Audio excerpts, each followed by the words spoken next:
Luister sorgvuldig na al hierdie woorde wat ek jou beveel, dat dit met jou en jou kinders na jou goed kan gaan, tot in ewigheid, as jy doen wat goed en reg is in die oë van Jahwe jou God.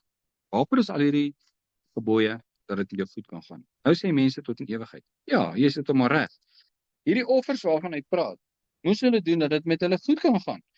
En die volmaakte offer is gebring, eenmalig, en dit sal met ons goed gaan, tot in ewigheid, as gevolg van daai offer.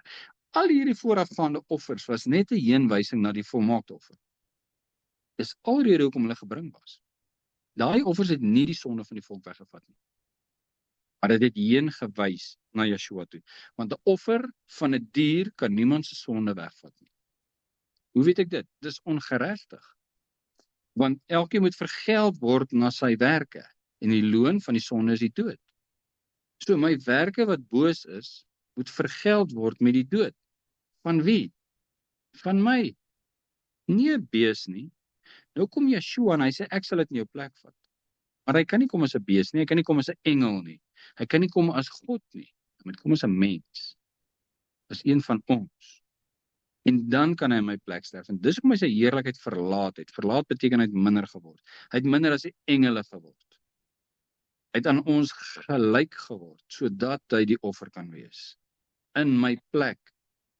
En hy dra die loon van my sonde. En wat is dit? Die dood. Hy is doodgemaak. En ek moet doodgemaak word. Nou wat is die probleem? Hoekom het hy opgestaan en ek nie? As die dood dan die loon is van die sonde, hoekom is hy nie nog dood nie? Hoekom sou ek doodgaan en dood bly? Want daar's geen manier vir my om uit die dood uit te kom nie. Niks gaan my uit die dood uithaal nie. Ek gaan daar vassit. Maar die dood kon hom nie hou nie. Want hy was onskuldig. Daar was nie 'n aanklag teen hom nie. Maar hy is doodgemaak, sodat ek nie doodgemaak hoef te word nie. Want as ek doodgemaak was, kan ek nie weer die dood uitkom. Dis soos 'n nagmerrie. Ek gaan in 'n nagmerrie in. Ek kry 'n nagmerrie, maar kom nie weer uit nie. Ek word nie wakker nie. En ek maar sê soos 'n koma. En nou is die mense baie nice met my daar in die hospitaal, en hulle sit masjiene op my, en ek kry binneaardvoeding, en ek bly in hierdie nagmerrie vir altyd. Nie uitkom nie. En as jy doodgaan, sonder die verlossing in Yeshua, gaan jy in 'n nagmerrie in, en jy kan nie weer daar uitkom nie. Maar hy kon uitkom. Hoekom? Want hy was onskuldig. Daar's geregtigheid, en toe hy by die doderyk kom, is hy onskuldig. Toe kan die doderyk hom nie hou nie. As jy vandag aangekla word, en jy gaan tronk toe, gaan jy saam met 'n aanklag staat. En daai staat bepaal, waar gaan jy heen en hoe lank gaan jy soheen toe? Want die regter het gesê, die regter het in geregtigheid gesê, dis wat hierdie ou gedoen het, dis die straf volgens die wet.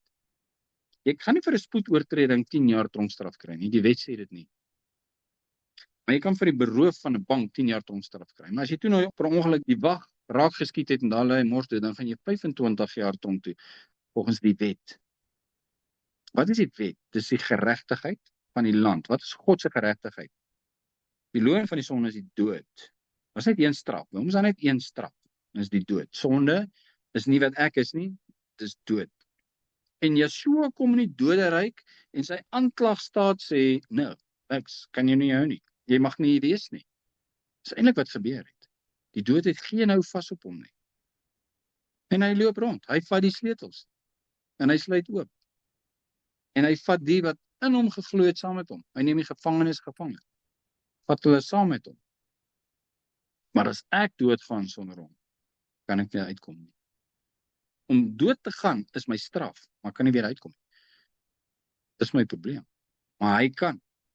Nou gaan ek nog steeds dood, maar ek het sy gees binne in my. Wat se gees is dit? Dis die gees wat hom uit die dood het opgewek het. Ek het daai gees in my. Hoe kry ek dit? Het almal dit? Nee, ek kry dit deur wedergeboorte. Bekeer jou en laat jy doop en jy sal die gawe van die Heilige Gees ontvang. En hy kom bly binne in my. En is dieselfde gees wat Yeshua uit die dood uit opgewek het in my sterflike liggaam woon as ek doodgaan, sal daai selfde gees wat Yeshua uit die dood uit opgewek het, ook my sterflike liggaam opwek in die laaste dag. En dis ook uit die dood gaan kom. En dis kan ek nie. Dis hoekom Yeshua sê, as jy nie weergebore is nie, kan jy die koninkryk van God nie ingaan nie, want die doderyk sê jou vas. Jy gaan nie kan uitkom nie. Wat gaan jou uithaal? Wat het Yeshua uitgehaal? Die gees van God. Onthou, hy was volkome mens soos ons. Hy was seun van die mens. Maar hy het die Heilige Gees in hom gehad. Hoe weet ek dit? Want hy is die Heilige Gees. Jy kan hom nie kry sonder die Heilige Gees, en hy kom nie sonder die Heilige Gees nie, want hy is die Heilige Gees. En die Heilige Gees wek hom uit die dood uit op. En ek gaan dood met of sonder die Heilige Gees. Een van die twee. Sonder die Heilige Gees beteken ek kom nooit weer uit. Ek is stuck. Forever and ever. Maar as ek sterf met die Heilige Gees in my, ek is die tempel van God, en hy bly binne in my, en ek gaan dood, dan wek hy my die dood uit op. Nou sê mense, wedergeboorte is nie so belangrik nie. Jy sal nie uit die dood uitkom, as jy nie weergebore is nie. Jy sal nie. Jy kan enige verskoning hê, wat ook al. Jy kan sê, ek het nie geweet nie. Sorry, jy het nie geweet nie. Maar dis wat gebeur. Is dit onregverdig, as iemand nie geweet het nie, dat hy nie uitkom nie? Nee, dis die normale. Want die loon van die sonde is die dood. Dis die normale, jy moet boet vir jou sonde. Nou maak hy vir ons 'n weg uit dit uit. Maar as jy nie daai weg aangryp nie, as jy dit nie hoor nie, en dit nie aangryp nie, kan jy die normale ontvang wat jy in elk geval sou ontvang het. So dis nie onregverdig om verlore te gaan omdat ek nie gehoor het nie. Dis normaal. Jy kry jou verdiende loon. Uit genade is ek gered. Ons het almal genade, ek sal in elk geval hemel toe gaan. Jy sal nie. Jy sal in die dood ingaan en jy sal nie daar kan uitkom nie. Is dit God se wil? Nee, dit is absoluut nie sy wil nie. Dis hoekom hy die hoogste prys betaal het om hier uit te kry. Maar hy het reeds alles gedoen wat hy kan doen om ons siele te red. Ek gaan dit herhaal. Hy het reeds alles gedoen wat hy kan doen om ons siele te red. Die bal is nou aan ons kant. Hy het die weg gemaak. Dit het hom sy lewe gekos. Hy was absoluut verneder, laer as sy skepinge, laer as die engele, sodat ons gered kan word. Maar hy kan niks meer as dit doen nie. As hy nog iets nou doen, by dit, is dit ongeregtigheid. So hy het ons krisis gesien, en hy het gesê, ek gaan alles in my vermoë doen om hulle te red, en hy het alles gedoen. En nog steeds gaan die meeste mense verlore. Hoekom? Want ek moet nou kies, ek moet besluit, ek moet glo, ek moet die weg soek. Sy disippels sê, is die wat gered word baie?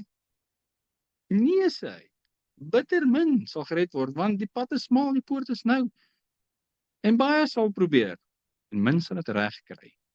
Want ons het soveel verskonings om te doen wat hy sê. Hy het die weg gemaak.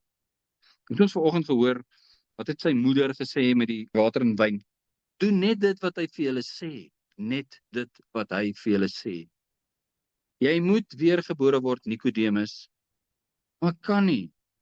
My ma is oud, ek is 'n groot man, hoe kan ek weergebore word? Nikodemus, as jy nie uit water en gees gebore word nie, kan die koninkryk van God nie ingaan nie. Water en gees is doop, en jy sal die gawe van die Heilige Gees ontvang. Anders sê jy nie in die koninkryk van God kan ingaan nie. Waar gaan jy ingaan? Jy gaan in die dood ingaan, en aan die ander kant van die dood is op hierdie stadium die doderyk, wat 'n nare plek is.